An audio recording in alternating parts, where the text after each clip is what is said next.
Everywhere you look, people are asking the same question. How can anyone afford a home anymore? It is being asked in London, Toronto, Sydney, Bangkok, Berlin, New York.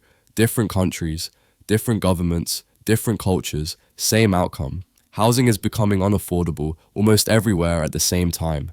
That alone should make you pause, because when the same problem appears globally, it is rarely caused by local mistakes alone. This video is not about blaming one group. It is about understanding the systemic forces quietly reshaping housing across the world. Most people think housing is unaffordable because prices went up. That is only part of the story. The deeper problem is this: house prices have risen much faster than wages, productivity, and long-term savings. Housing did not just become expensive, it became disconnected from income. In the past, homes were priced based on what people earned. Today, they are priced based on what people can borrow. That single shift changed everything. Pause for a moment. Ask yourself, if mortgage credit disappeared tomorrow, what would homes be worth? Are prices based on usefulness or on financing availability? Do not answer emotionally, answer structurally. For decades, interest rates moved in one direction, down. Lower rates made monthly payments look manageable, even as prices climbed. This created a powerful illusion. When interest rates fall, buyers can borrow more, sellers raise prices, affordability looks unchanged. But affordability did not improve. Debt expanded instead. Homes stopped being valued as shelter. They started being valued as payment streams.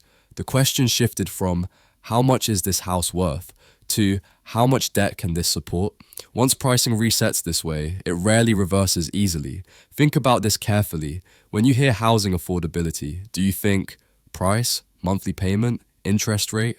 Now ask, which one benefits lenders the most? That answer explains more than it should. Another shift happened quietly. Housing stopped being mainly about living. It became about storing and growing wealth. Investors entered in scale, buy to let, institutional landlords, property funds. When housing becomes an asset, empty homes make sense, rent increases feel rational, supply flows toward returns, not need. People are no longer competing only with neighbors, they are competing with capital. Capital does not need a place to live, it only needs yield. Ask yourself honestly, in your country, is housing policy designed for residents or for asset values? Which group gets protected first when prices fall? Do not guess. Look at past responses. Supply matters, planning restrictions, construction costs, and slow approvals all play a role. But supply alone does not explain global unaffordability. Some cities built aggressively. Prices still climbed. Why? Because demand was not driven by population alone. It was driven by cheap credit and investment demand. When new supply enters a financialized system, it often becomes investment stock, not affordable shelter. Building more helps, but building into the same incentives does not restore affordability. Here is a hard truth. Wages were never designed to compete with asset prices. Over time, labor lost bargaining power, productivity gains slowed, capital benefited more than work. Housing rewards ownership, not effort. When money flows into assets, wages lag behind by design. This is why saving harder does not close the gap. Working longer does not solve the problem. The rules changed, but most people were never told. Consider this carefully. If wages grow at 2 to 3%, but housing grows at 6 to 8%, what happens over 20 years? Now ask, who benefits from that gap existing? This is not just a housing story, it is a financial system story. Capital is global, interest rate policy spreads globally, investment behavior is copied across borders, local housing markets are now influenced by global money.